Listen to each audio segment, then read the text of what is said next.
Hello. Hello. Welcome back to another episode of Diagnosing a Killer. I'm Koelle. And I'm Kenna. I said that all weird. Kana. Is it Kana? I'm pretty sure we've done that one before. Oh, for fucking sure.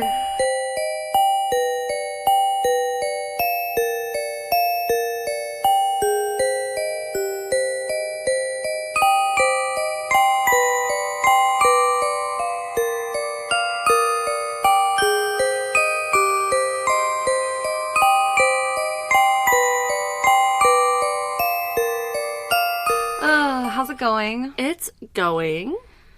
I like being in here 2 days in a row. Makes me feel good. Too. Yeah, we did a A.K.A live recording yesterday. That's going to be coming out on Saturday. And we did that with Hillary from Lady You're Scaring Us. And we're really excited about it because we did our very first ever collaboration, like where someone else was on the podcast but they weren't in the same room as us. It was over Discord and the audio sounds so good. Yeah, we were so concerned, not so concerned, but we were concerned that it was gonna sound like echoey or laggy or something, or just different, and it sounds like she's sitting right next to us. It's perfect. I'm so excited. It does sound really good. We like to pride ourselves on our sound quality. That's something we've been obsessed with since day one, even to the point where like now I feel like I'm, like, hitting things and I can hear things in the background. Same. And I'm like, oh my god, I wish I hadn't done that. But we're getting better. We're not perfect. We're not perfect. No one's perfect. Except that sound quality. That sound quality is pretty perfect. Sometimes we laugh at inappropriate times, but, you know, who doesn't? We're human. Anyway, it's your case. It is my case. But first, I would like to remind everybody that we have diagnosingakiller.com. There you can check out resources and merch. You can also hit us up on any social media platform at Diagnosing a Killer, other than Twitter, which is at Killer Diagnosis. Review us. Oh, review! Oh, yeah, review! Oh, we did get a nice review from Jennifer. Jennifer is one of the two people that I met at the Hooks game. I told everyone on the podcast a couple episodes ago. Super nice, and she posted a 5-star review for us on Apple Podcasts, and I saw it today. It was a couple days ago that she posted it. But her title is Informative and Entertaining. Out of happenstance, I met Kenna at a minor league baseball game in South Texas. She mentioned this podcast, and I am now hooked. I love the banter with her and her sister. How the discussion will go from serious to laughing because someone mispronounced a word. It reminds me how my friends and I will rip each other. The podcast is very informative of the case, killer, and victim, along with the deep dives of mental illness diagnoses. These ladies are funny and are very passionate about mental illness. I feel anyone would benefit from listening to this podcast, either to learn about the cases or to learn more about mental illness. I'm looking forward to more episodes. Thanks, Jennifer. Thanks, girl. That was really nice. She was the one that I said dead ass to in like a serious situation. but thank you. That was honestly really nice because, you know, we get a lot of really great reviews, but also a lot of mixed reviews about like different types of different types of episodes and different parts of the podcast that people really enjoy. I like that she kind of enjoys all aspects of it. Not only the mental illness, but the, you know, just lighthearted nature when we are allowed to be lighthearted, and then also the educational aspect of it. So thanks for that. It can definitely be tough talking about tough things like this, and I think a little bit of humor kind of relieves a little bit of that tension. Yeah, absolutely. And, you know, there's plenty of times where I've laughed at an inappropriate time, and it's not, most of the time, it's not me being like, haha, it's like uncomfortable as fuck. Yeah. And I'm not going to edit that out because it's a real reaction. It is. It's a real reaction. It's a coping thing. Yeah, absolutely. But if and when, you know, I'll speak for myself, if and when I do laugh at an appropriate time, I like to always try to relate back to it at the end and remind everyone that that is not a malicious thing that I do personally, or that we do together. But yeah, thanks so much for that nice review. I love that. So excited to have 3 episodes in like 3 days. Oh my gosh, yeah. So we're like gonna have every other day. Yeah, well, we're gonna have Thursday, Saturday, and then Monday already coming out. And I'm going out of town this weekend. Surprise, surprise! Like I say that all the time, every weekend. But me and my best friend Lindsay are going to the beach, and we're gonna spend time with Mom and Dad. And then Mom and Dad are leaving for Houston because they're gonna go to the Astros games for Father's Day. And Lindsay and I are gonna hang out because I have Monday off work, so we're gonna hang out at the RV. Nice. So yeah, really excited. Are you ready? Oh my gosh. Oh my gosh, I'm like so nervous right now. I know you wanted to tell me so bad last night who it was, and you didn't. I'm glad I didn't. I'm glad I didn't. I'm anxious to know who it is. Are you sure that I know this person? Yes. Like, there's no way I don't. I don't know if you know the case in and out, but you know who it is. Everybody knows who this is. Will it surprise you if I don't know who it is? Yeah, especially because we've definitely talked about him before. Okay, hit me. Today we're going to talk about Paul Michael Stephani, A.K.A. the Weepy-Voiced killer. Oh my God, no. Yes. I swear, I don't want to talk about this one. I don't want to talk about it. Okay. Damn, that's honestly, okay, see, that's one of those moments where I'm not making fun of him. Like, the voice just sounds comical. It's haunting, but that's really sad. Like, he's very clearly distraught in that moment. And trust me, I had to listen to these recordings over and over and over and over again, and they are haunting. Yeah, and absolutely. Sometimes the only way I can kind of get over it is, I mean... It's hard. Is to exaggerate it in my head. Yeah, know? Exactly. Oh, man, I am... looking forward to hearing more about this one. I've heard a story on him before, but it's been a while. Yeah. Content warning. This episode will contain audio recordings of someone in distress, threats of suicide, and, of course, murder. If this episode is not for you, we encourage you to check out another one of our episodes. Remember that your mental health comes first, and we love you. Love you. Bye. Bye. Throughout this episode, we are going to be playing real 911 calls as well. If that does make you uncomfortable, I'm not really going to give a content warning right before it happens. You'll kind of know when it happens because I'm going to be leading up to it. Either way, if that makes you uncomfortable and you want to skip ahead 20 seconds, 30 seconds, I'm also going to be reading them transcribed as well, so you're not going to miss any of that content. So Paul Michael Stephani was born September 8th to parents Isidore and Madeline. His father's name was Isidore. I find that such a unique name. I feel like that sounds like the name of, like, a knight. Isidore. Or like a... Sir Isidore. Yeah. like a what's it Knight called? of Like the an army table. dude. Like a, yeah. well, not, I don't know, you know what I mean. I don't know what the fuck I'm talking about.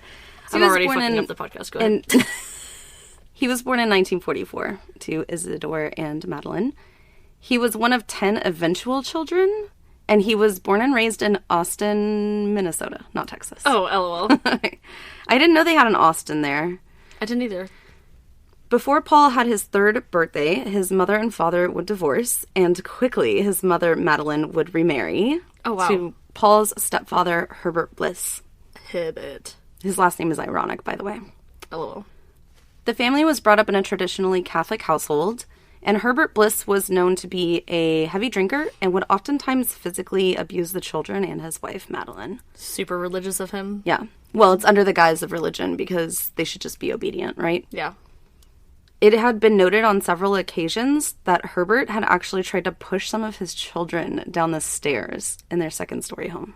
Oh my God, what a monster. Other than this, there's not much to say about Paul's behavior specifically while growing up. Other than the physical abuse by his stepfather, Paul got along with his mother and his siblings. He actually loved his mother a lot. Mm-hmm. Paul did say that he had suffered from epileptic episodes when he was a child as well. So, just something to note. Yeah, absolutely. But other than that, there apparently wasn't really anything in his early life to indicate that Paul would grow up to do what he eventually would do. Yikes. Well, you know, epileptic can mean a lot of different things. It's like a kind of like an umbrella statement, but it's not far-fetched to think that they might have been seizures and not, you know, they kind of, I don't want to say they go hand in hand, but you see it a lot with epilepsy seizures as well, are kind of common. So that right there could be an indicator of what's happening. Some type of brain trauma or something. Yeah. He would eventually graduate from high school and college with fine grades, nothing to report there. He decided to move to St. Paul in 1970 and start a new life, and quickly would meet and marry Beverly Linder. The two would have one daughter together, but after 5 years of marriage, they would eventually divorce. Although everything seemed to be pretty much normal up until this point in Paul's life, something within him snapped shortly after his wife and his daughter moved away from the house. He had already had trouble finding work over the years, as he claimed that his epilepsy was so severe that it affected his performance at jobs. This is Paul. Paul. And so I thought, what it sounded like to me at first was that he only had experiences with that as a kid, but obviously, like, sometimes you don't grow out of that. I don't think you really do grow out of that, do you? No, epilepsy? I don't think you do. If you have epilepsy, I'm pretty sure it's for life. Okay. My bad. I misunderstood, I guess, in the beginning. He settled at working at a manufacturing company called Malberg Manufacturing, and this would be in the later years that he and Bev were still married. And he seemed to be pretty successful at it. It was a long-term position for him.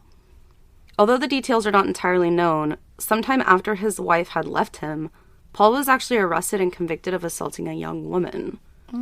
Again, it's not known how long the punishment was, or I guess she chose to remain anonymous. I don't know how they settled it. Either way, he would be put on a record. He would have on a permanent record that he was a violent criminal, essentially. Oh, okay. Paul would eventually meet a young Syrian lady whom he had developed a relationship with. He believed in the relationship so much that he decided that he wanted to marry the woman after dating on and off for 4 years. However, her family was very traditional and didn't really care for Paul, so they had actually arranged a marriage for her, and she was forced to break off the relationship with Paul and move back to Syria. Oh my gosh. Just, like, straight up. How hard would that be? Oh my gosh. That'd be really hard, especially if you didn't understand, like, the culture, you know? That's got to be, like, something that really affected him as well. Like, profound loss. Like, early on. Not early on, but... seems like one of his very, very serious relationships. Like, right, obviously. And the only other one that he had was with his wife and his daughter, and he doesn't talk to either of them at this point. Paul's performance at work began to decline due to depression and feeling abandoned by 2 long-term partners. Ooh, hitting that chord. Paul would eventually be let go from his job at the manufacturing company as well. Damn. Paul was driven further into desperation and depression. Oh my god, it's awful. In the early morning hours of New Year's Day, 1981, dispatch would receive a phone call at 3 a.m.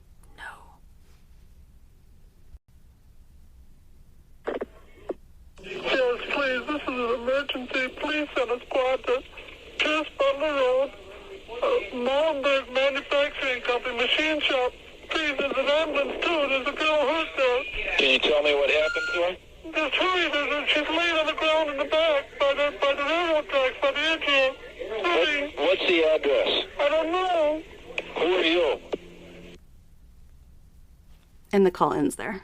So, for those of you that don't know this case, you probably now have a good understanding of what we mean by our interpretation of the way that he talks, and probably why he's fucking called the Weepy-Voiced killer. Yeah. Very, very, very clearly someone in a lot of distress. Yes, absolutely. And really, it sounds to me like a hell of a lot of, like, immediate guilt as well. So, the transcription, quote, "Just please, this is an emergency. Please send a squad car to Pierce Butler Road, Molenbeek Manufacturing Company machine shop. Please send an ambulance too. There's a girl hurt there." The 911 operator asks, "Can you tell me what happened to her?" The caller, "Just hurry, she's laying on the ground in the back, by the railroad tracks, by the entry." 911 dispatcher, "What's the address?" Caller, "I don't know." 911, "Who are you?" And then the call ends. What a fucking call to get. What a call. So strange. So strange. And it actually kind of sounds like Lyle Menendez. Yeah. Like, almost. Because he's so upset. You can't understand what he's saying. Right. And the dispatcher is probably like, okay, I know it's a hard, like, situation. Please try to calm down because I cannot understand. I can't understand what you're saying, you know, right? I applied to be a 911 dispatcher at one point. I couldn't do that. Honestly, like, kind of thankful that I didn't get the job. I couldn't hang. I don't think I could. You're listening to somebody's worst day. Yeah. You're You're the person they're going to associate, good or bad, with that day. Yeah. Depending on what you fucking do in that moment right there. Right? Let's just give a big shout out to 911 dispatchers. Seriously. And all first responders, honestly. Officers and emergency services arrived at the scene to find 20-year-old Karen Potak, who had been beaten with a tire iron so severely that the police and paramedics thought that she was originally stabbed. Oh my god. Her skull had been smashed and even parts of her brain were exposed to the outside world. Oh my god, that's horrendous. She had been found after being dragged behind the Molenbeek Manufacturing Company building along the railroad tracks, left in the snow. That night, Karen was attending a nightclub in celebration of the new year, and around 1 a.m., Karen decided to make her walk back to her place when she was attacked from behind and left for dead in the freezing night. Karen would ultimately survive the attack. However, she wouldn't remember anything from the attack and therefore could not identify the identity of her killer. She survived? She survived, but she doesn't remember anything from that crime at all. Well, yeah. I mean, that's completely fucking understandable. But she did survive. Wow. Whether or not it's, like, shock, like, her body, like, defense mechanism, you're not gonna remember, or obviously brain damage, but damn. Well, I think about the fact that it was cold. I wonder if that slowed her blood a little bit. I'm sure. You know? I'm very sure. It's really interesting. Yeah. Dang. On June 3rd, 1981, 5 months after this first attack, another call came into dispatch. Oh, you find me? I just stabbed somebody with an ice pick. I can't stop myself. I keep killing somebody. Quote, "Will you find me, goddammit? I just stabbed somebody with an ice pick. I can't stop myself. I keep killing somebody." End quote. I keep killing somebody. What a weird way to phrase that. Just somebody. Yeah, but like, instead of like, I keep killing people. Or women. Or it sounds like you keep killing the same person. Is right. What you say, I keep killing somebody. But I think that is a true phrase because I don't think that he's killing with a purpose. Yeah. I think it's indiscriminately. So what do you think is happening? Like, he can't control it? Like, is it like a blackout? Or is it like a... I don't know. It's just... It's very bizarre. And it seems like there's literally no cause. Like, right. With the exception of the epilepsy potential seizures that he has, do you think that he might be, like, in a certain state of mind during those episodes? I don't know. I mean, I haven't heard of that happening before. Someone with epilepsy having violent outbursts like during their episodes. I don't know, and I think we'll definitely talk more. I think that there's stuff to unravel here. It's just, it seems like so out of the blue every time. So again, this is June 3rd of 81. This is 5 months after the first call and attack on Karen. So within 30 minutes of this phone call being made, the second one with the ice pick, in a park 4 miles away from the original first crime scene, Karen's crime scene, 2 boys were playing catch in the late afternoon. After the ball rolled away into some nearby bushes, the 2 would discover that an item that they had originally thought was a mannequin discarded in the bush was actually the body of a young woman. She had been stabbed 61 times with an ice pick, strangled with a shoelace, and was left with only her red jacket on. So now, not only are they getting evidence of a body, but now it's being able to be tied almost to this call. Like, it matches what he said. Right. So it's like, okay, this is not like a prank call. Like, this guy's clearly serious. This is a real thing. The body did not contain any clues whatsoever to who the woman was, but detectives did find a key in her jacket pocket.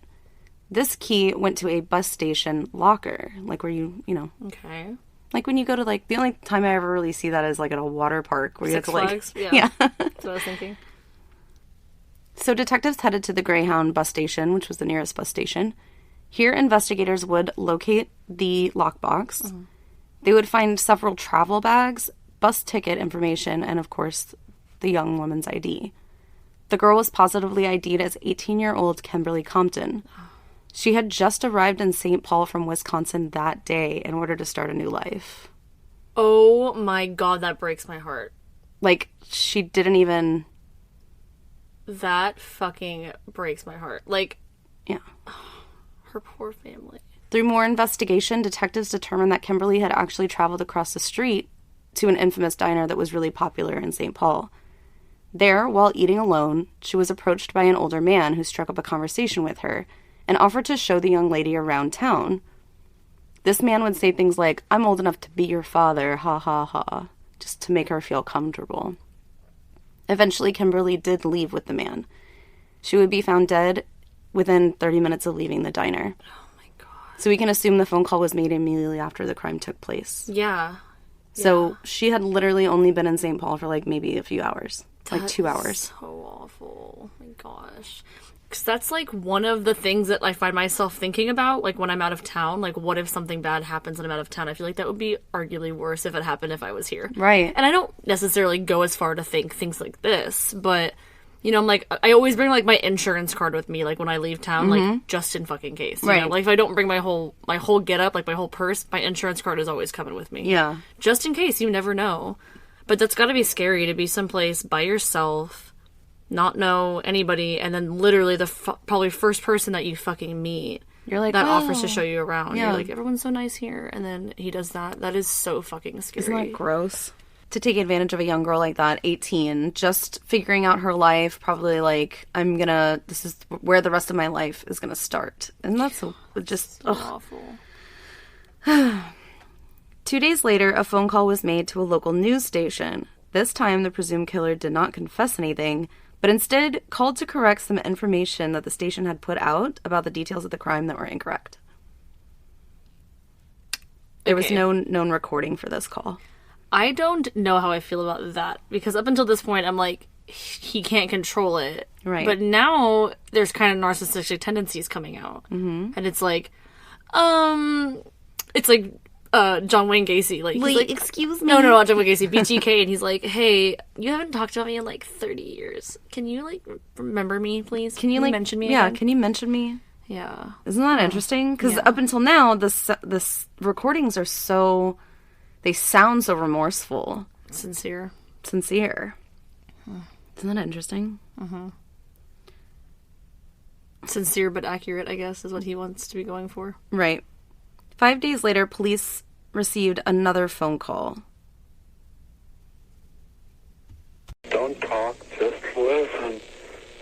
I'm sorry what I did to Compton. I couldn't help it. Don't know why I had to stab her. I am so upset about it. I keep getting drunk every night. I can't believe it. It's like a big dream. I can't think of being locked up. If I get locked up, I'll kill myself.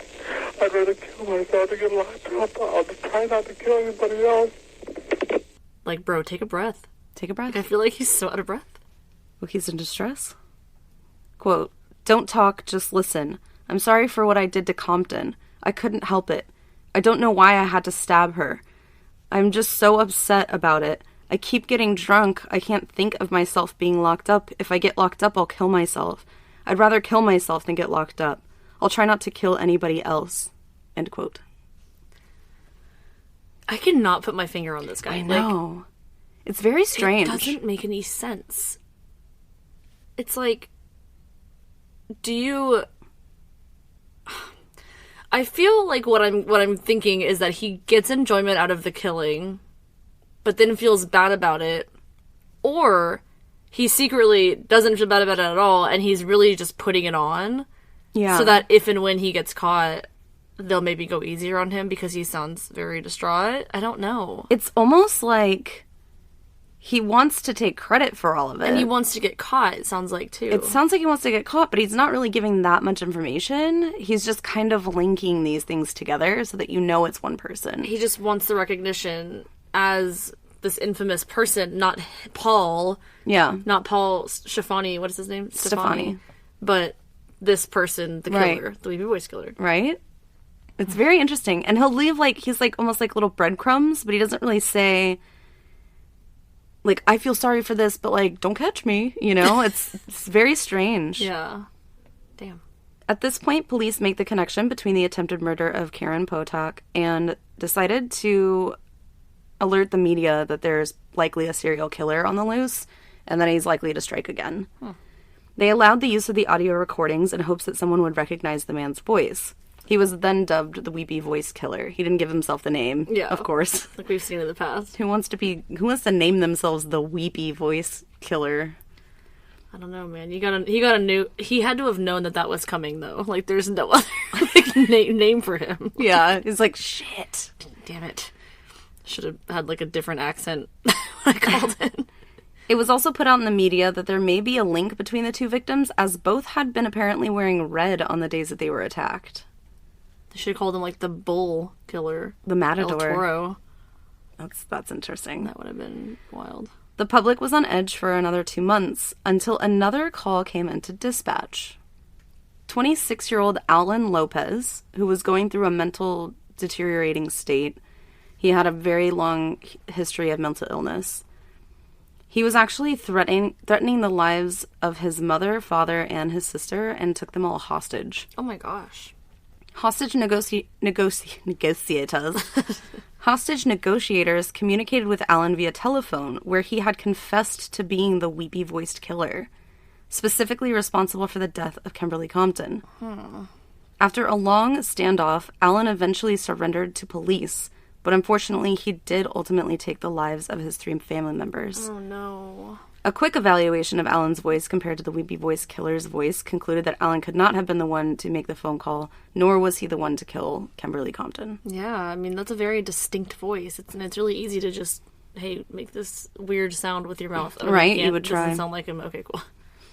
He would be charged with the murders of his family members, and after only serving a few months in prison for the murders, Alan ultimately committed suicide in prison in February 1982. Oh, that's so awful. It's a really sad story. I tried to look up more about Alan just to maybe talk about his mental health struggles, but there really wasn't a lot of information about him. Poor guy. And poor family.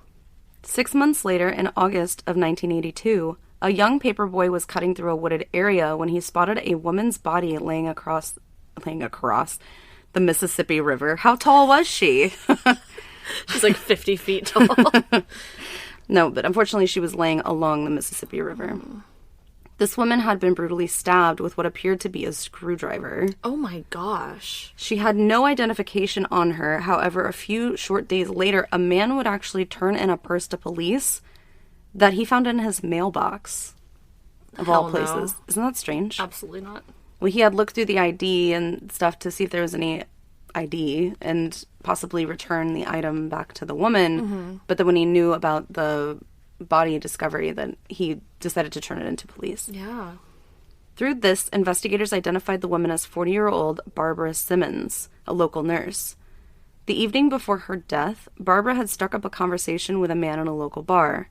He seemed nice enough, and Barbara mentioned to the bartender, who was also a friend of hers, that she found him attractive, so much so that she was going to go home with him after the bar. This was the last time that Barbara was seen alive. Oh my gosh, that's so sad. 2 days later, the police received another phone call. Fire emergency. Please don't talk, just listen. I'm sorry I killed that girl. I stabbed her 40 times. Kimberly Compton was the first one. Over safe. I don't know what's the matter with me. I'm sick. I'm going to kill myself, I think. Where are you? I'm just going to... If somebody dies with a red shirt on, it's me. I killed both of you. I'm sorry. I'll never make it to heaven. Ooh. That one's raw. That one was really harsh. Quote, "Please don't talk, just listen. I'm sorry I killed that girl. I stabbed her 40 times. Kimberly Compton was the first one, over in St. Paul. I don't know what's the matter with me. I'm sick. I'm just going to kill myself. I think I'm just going to. If somebody dies with a red shirt on, it's me. I've killed more people. I'll never make it to heaven." End quote. Oh my god, that is heartbreaking. So this one was really interesting to me because he calls back to Kimberly Compton. That one was me. So he's trying to take credit for that. Or say, I'm the same person that did that. And then he says, and I thought the first time I listened to this, when he says, I'm going to kill myself, I think I'm just going to. If somebody dies with a red shirt on, it's me. And I'm thinking I thought he was saying, if somebody commits suicide and it's a red t-shirt, then it's me.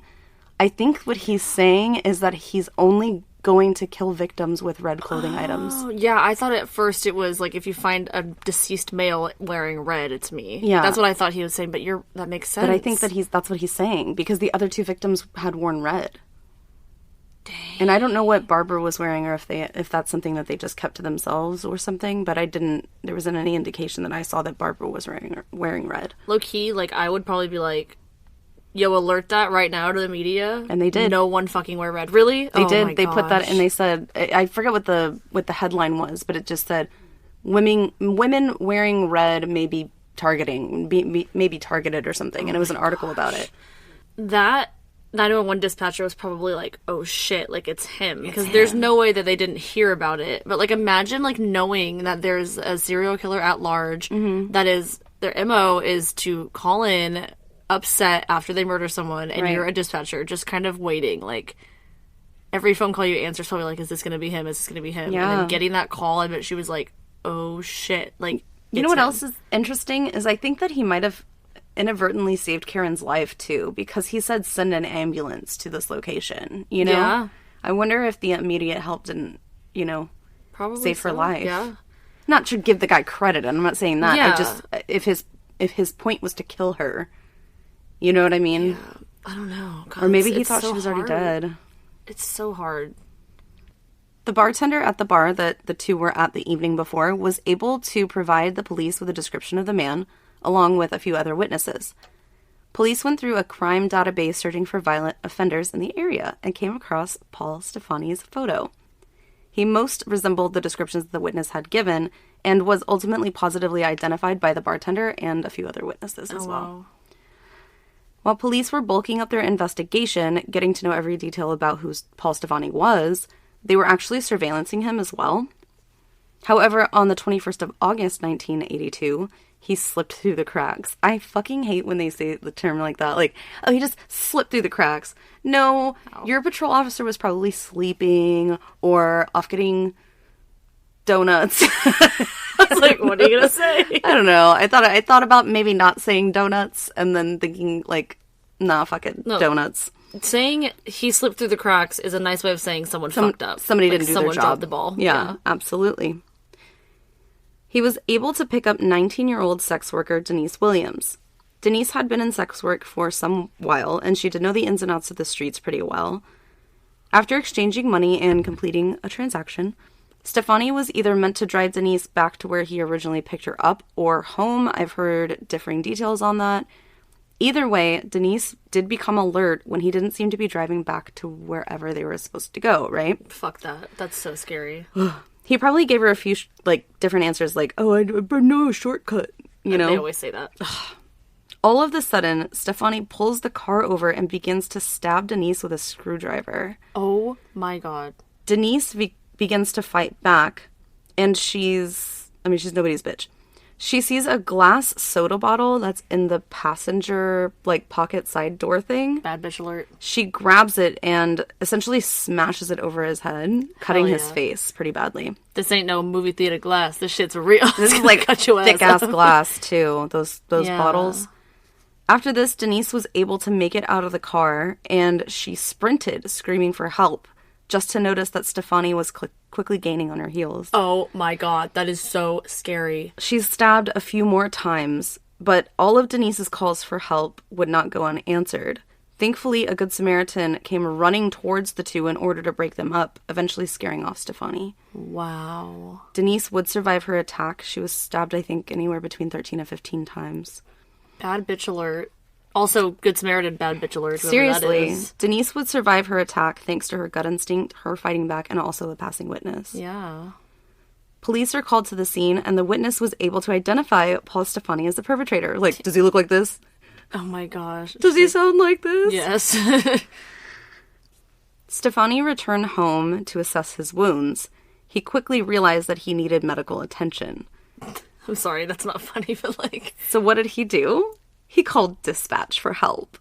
No, he did not. Yes, he did. He didn't just go to a local urgent care or No. the ER? He called because he was going to have to explain how he got these injuries. Yeah. Therefore, he said he was the victim of a robbery. So he wanted it documented, in my opinion. That's why he called. Okay. The operator who took the call heard similarities in this caller's voice and the Weepy-Voiced killer's voice. So as a precaution, the operator sends an ambulance and police to this given address. Bad bitch alert. Straight up. Meanwhile, at Stephani's home, police who are doing surveillance sees officers and ambulances pulling up to his house. They're like, huh? They didn't even see him walk in with a bloody face. Well, it was probably in the middle of the night. That's true. Well, I mean, it was in the middle of the night, not probably. But either way. You know what I mean? Oh, wow, that's really great that they are doing something. And I'm I just feel like sitting it's here. like that Spider-Man meme where Yeah. the Spider-Mans are pointing to each other or whatever. It was the police watching the police. Yeah. Ugh. Yeah. Anyways, long story short, it's not a short story at all, or not a long story at all. Stephani was arrested on the spot for at least the assault on Denise that night. Yeah. It would be the next day that he would soon be charged with Barbara Simmons' murder as well.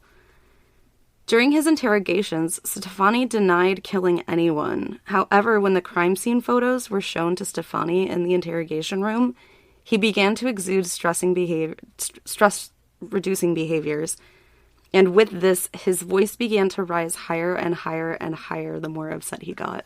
So he started sounding more and more like the killer.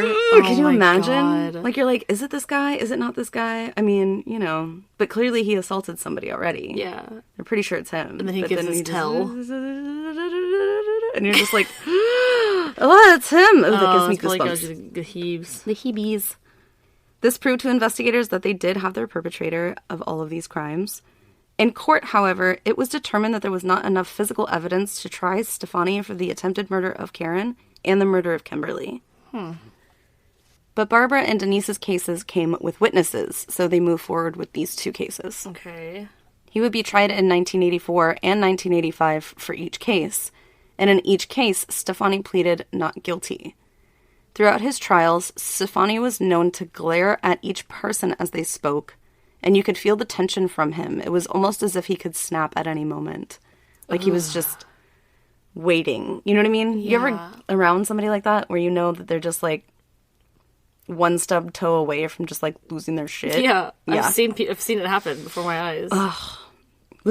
Thankfully, it wasn't a murderer. Yeah. But another notable thing that happened in trial was that they had people in Stephani's personal life who testified that the voice on tape was that of Stephani's, including his ex-wife, his sister, and his former roommate.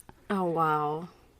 He would be found guilty of second-degree murder of Barbara Simmons and guilty of the attempted murder of Denise Williams. He would be sentenced to serve 58 years in Oak Park Heights Prison. Wow. 12 years into his sentence, Stephani would find out that he had terminal skin cancer and that he only had 6 months to a year to live. Oh my God, what a twist. Right? What a twist. In a strange twist, Stephani would ask to speak to investigators assigned to the outstanding cases of Karen Potek and Kimberly Compton. No. He would confess to the murder and the attempted murder. Wow. Furthermore, he confessed to one more murder that investigators never even knew was a murder. On July 12th, 1982, 33-year-old Kathleen Greening was found by a friend who went to check on the school teacher after not hearing from her in the last 24 hours. When arriving at the house, the friend found that Kathleen was in her bathtub and had seemingly slipped and drowned. The scene was ruled an accident. However, Stephani was now admitting that he had held her underwater, drowning the schoolteacher in her own bathtub after the two had gone out on a date.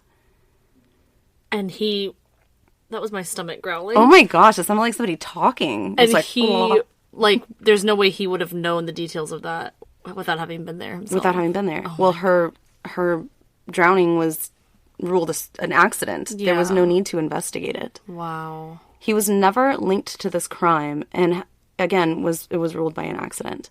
It had no previous connections to him as his MO, including not making another phone call afterwards. Yeah. So what was the difference? Maybe he did make a phone call and he hung up, or maybe I don't know, you know? So another way of explaining why this scene was different was maybe because Paul Stephani actually knew Kathleen personally. Clearly, she felt comfortable enough to actually go upstairs, get undressed herself, and then get into the bathtub, because it didn't seem like there was a sign of a struggle at all. Yeah. So she felt comfortable enough. Wow. It also makes sense if he really cared about her, why he felt the need to claim the other victims as his victims versus something that he did in a moment. Yeah. With a friend. It's very... Like, it doesn't make sense, but if you put it that way, like, I can see where he might have that mindset. Like, he probably didn't have rage, but he wanted to kill her anyways. Yeah. And the other women, I think it was very rage-fueled. Yeah, I think so, too. And that he had even said in an interview that the night was going great, they had a great time at dinner, everything was normal, and all of a sudden, he just felt the need to strangle her. I wonder where that came from. That's so bizarre. Like... Seemingly out of nowhere. I mean, the only thing, like, it had to have been a seizure of some sort that skewed his brain chemistry, or he was predisposed to developing something, and the seizures was the trauma that pushed it over the edge. I think it's also another one of those, like, reclamation things where he didn't want a single other woman to leave his life. And I think that maybe the recordings are kind of like, maybe not a keepsake, but, like, voicing it out loud means that he's claiming responsibility for it so that it is his. Like, essentially, they're kind of his trophies, even though he knew that... He probably didn't know that they had them until he knew that they had them when they were broadcasted. That's true. So I think it's just kind of maybe him confessing it is lightening that load a little bit, but it's also taking ownership of that crime and that woman. Yeah, it does kind of seem like he took his time to get to know all of these women before he did anything. Yeah. Like, had a conversation with them at least. And that you have a good point saying that he didn't want another woman to leave him that he had a connection with. Right. So maybe it just so happened to be a woman that he had a connection with that was also wearing red. For some reason, he associated that with rage or whatever. Right. At least once or twice that we know about. Paul Stephani did claim in his later years that he did have voices in his head that told him to commit these crimes. And then after each crime, along with calling them in, he would actually go to churches and pray afterwards, asking for forgiveness. Oh my God. It was also found out later that all of the photos that he collected of his ex-girlfriend, the Syrian woman, were of her wearing red, as red was her favorite color. Oh, wow. Hubies! That makes more sense now, too. June 12th, 1998, Paul Stephani would die in prison at age 53 years old. Dang. The end. The end! Mm-hmm. That was a good one. I know we've been talking about him for quite a while, just in general, in passing, but I didn't realize there was, like, not a lot of information out there on his childhood. There's, like, zero. Yeah, and the episode that I listened to, a podcast episode about him a long time ago, and I just figured they didn't put any of that in there because that's not their thing, you know? They just talk about the crimes. They don't talk about the childhood, but dang. Yeah, there really wasn't anything. And I think it's just maybe we don't know a lot about him because he was the way that he was, and nobody wants to associate with that, or the way he was, and it seemed like he might have been kind of controlling as well in his marriage, and that's just my perception, just because of the way that he would participate later. He seemed like he might, that's his thing, is kind of controlling, don't go, don't, kind of a thing. So, yeah, dang. Well, thanks for bringing that. That was a good one. I know it was a little shorter, but it's all right. I mean, we have really long episodes, and sometimes we don't have so long episodes because there's not a lot of information, like you said. The tape's really interesting. It's only the second time we've ever incorporated, like, 911 calls before. Yeah. It's always really interesting. That's true. You can hear everything. I'm going to have to get on top of my audio recordings for the next episode. Well, in the meantime, you guys can hit us up on anywhere on social media, Diagnosing a Killer. Check out diagnosingakiller.com for all of your merch needs. Check out the episode coming out on Saturday with Hillary. That was a great time hanging out with her. We talked about animals. We talked about Florida. We talked about Elliot Rodger. We talked about a lot of random stuff. But it was a good conversation. I'm glad we were able to do it. And we will see you guys on Monday with another Mental Breakdown. Yeah, absolutely. Okay, love you. Love you. Bye. Bye.